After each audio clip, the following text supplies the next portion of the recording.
Hey guys, what is up? It is me, Pagey here, once again with another video on Arrow Season 7. So Arrow this season, in my opinion at least, has been easily the most consistent show in the Arrowverse, just beating out Black Lightning, which has been pretty good with that as well. And it is a testament to the people involved with creating the show that they are able to keep as consistent as they are throughout the season, seeing that in the majority of episodes we're dealing with not just the storylines in the present day, but also a storyline 21 years in the future. And for those that need the help doing the mathematics, the future storyline is set in the year 2040. And with that future storyline, even though it has descended into a whole like William and Mia team up scavenger hunt thing for the most part, recently, early on when we were still on Leanne Yu in these flash forwards, we saw William come across an older Roy Harper, who had essentially self-exiled himself or something like that to Leanne Yu by the looks of it. I think they said we would get some explanation on all of that and how he ended up on the island and when, that all happened. So hopefully that is true and we do get to see that eventually. But even though we have had like a decent amount of Roy Harper stuff in that future storyline,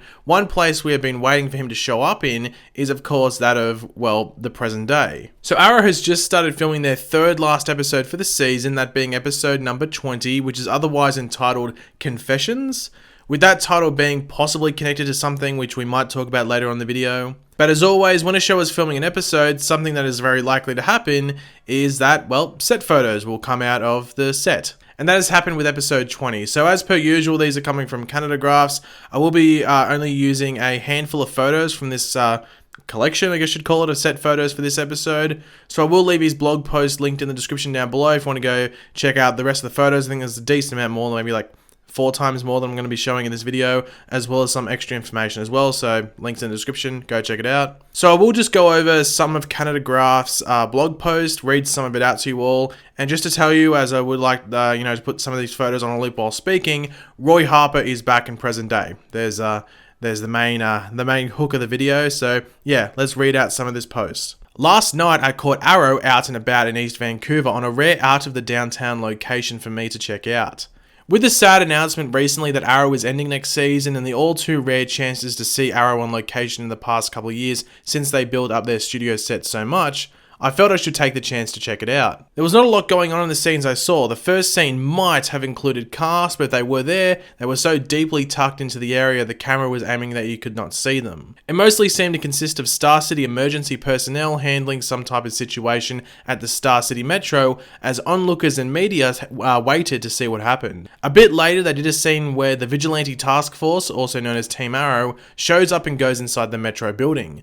Stephen Amell as Oliver Queen Green Arrow, David Ramsey as John Diggle Spartan, Juliana Harkavy as Dinah Drake Black Canary, and Rick Gonzalez as Renee Ramirez Wild Dog were all there in their full costumes, as well as Emily Bett Rickards as Felicity Smoke was along with the gang on this adventure. But as you surely noticed in the intro photo above, there was one more costume hero, Colton Haynes as Roy Harper Arsenal, was with the team. Everyone has been waiting for his return to the present day scenes, and now we have confirmation he will be back eventually in present day. The question now is, where is Thea? But our old mate Canada Graphs does have a point. Where is Thea? This is the first thing I wanted to talk about, as I think it might be the first thing that pops into a lot of people's brains that are watching the video. So as we saw last season in Thea's final proper episode, I guess you could call it, if we do exclude that small interview portion thing that was included in the 150th episode or episode 12 of this season, we saw Thea along with Roy Harper himself as well as Nissa Al Ghul depart Star City for their own little expedition to deal with the remaining Lazarus pits, which hasn't been referenced in the future at all, I don't think, but that could be because maybe that adventure contains bad memories for Roy. Anyway, also in the future, Thea was actually brought up by William, and when this happened, Roy, while not saying what happened specifically, not even really hinting at what happened, he did seem a bit triggered by what William, just for the fact that William brought Thea up. So what's going on with her? Like, why did Roy return to Star City by himself in present day? Well, first off, I guess you could say there is a chance that Thea could be in this episode, but just isn't in this scene. Not taking the field as Speedy. But let's just assume that Thea will not be in this episode. So what's going on with Thea? Well, the one thing I really, really, really hope they don't do, and I have faith that Beth Schwartz wouldn't do this. If it was a previous showrunner, then maybe this could have happened, but I don't think Beth would do this, and that is for Thea to have died off screen. Off-screen death is a pretty insulting thing to do to a character and an actor 99% of the time. as well as the fans of that character. The only time it can be seen as appropriate can be when the actor themselves is a regular on a show, but then falls sick, suddenly leaves the show, or in the worst case, passes away in real life. And in that final case, you would hope that they do it in a tasteful way. But yeah, let's hope that Thea isn't killed off screen. But as we know, the whole Dante storyline has kicked off, and we'll pick up more as we head into the later episodes of the season. And that could be the main reason for Roy's return to Star City, and that could even be tied to Thea if they go down the whole Ninth Circle route for that, later on this season, and even if that carries over into next season as well. But they could do something where, like, while out and about on their Lazarus Pit adventures, they may have come across some activity to do with Dante, or at least connected to Dante. Maybe they could have been tracking his activities for a bit, and also possibly have seen the worst of what he can do, which, if Roy specifically gets a hint that Star City is the next target for all of that, then a quick return would be on the cards. You would think so.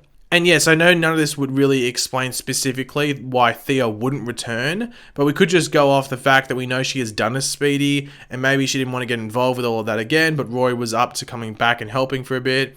I don't know, it's hard to predict, but if you do have any suggestions, do let me know in the comment section down below, as I'm interested. In regards to the scene being filmed with these characters that are in the set photos, as Canada Grass does say, not much you can really see going on here specifically outside of just like pointing out what characters are there. However, we do know it is at Star City Metro with ambulances and various emergency services heading there. And in one of the set photos, you can in the distance sort of see, or you can see, a coroner's van, if not maybe two of them.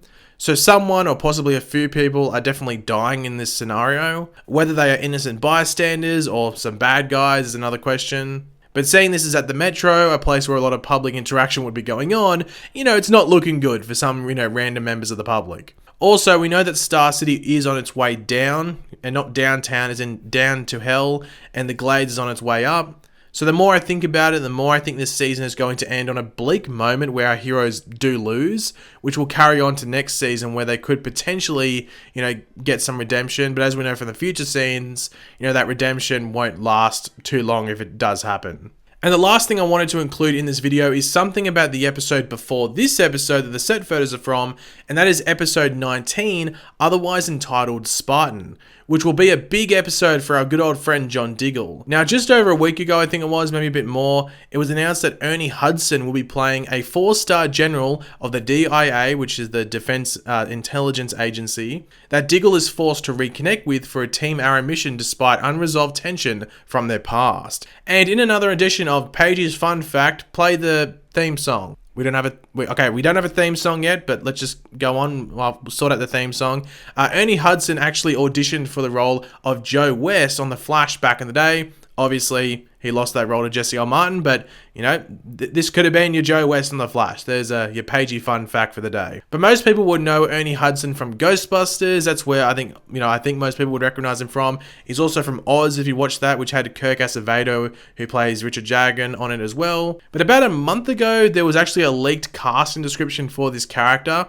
that actually gave us the character's name, and that name is General Stewart. So, yeah, I'm sure most of your ears perked up after hearing that name, but here is what that casting description said. It's a bit different from what was officially released. A decorated American general who crosses Team Arrow's path on a dangerous mission. Stewart's brilliant military mind afforded him great success in a decades-long career in the army. But his greatest regret is his broken relationship with his mentee from the military, John Diggle. Now, it does say that the role is a possible recurring guest star, which means we could see him for another episode or two after this one, or maybe even next season for a bit. But I think we might just see him for this one sole episode, but who knows, he might be relevant in episodes in the future. We might find, about that relevance in episode 19, might I say. Obviously, the name of General Stewart will make most think of Green Lantern. You never know. His name might be John as well, John Stewart. But I do need to stress that they have said this character won't be Diggle's dad. But then again, they could be lying. Who knows? Like, Diggle's dad has been referenced a handful of times on the show. Not for a while, though. We've actually never seen him on the show.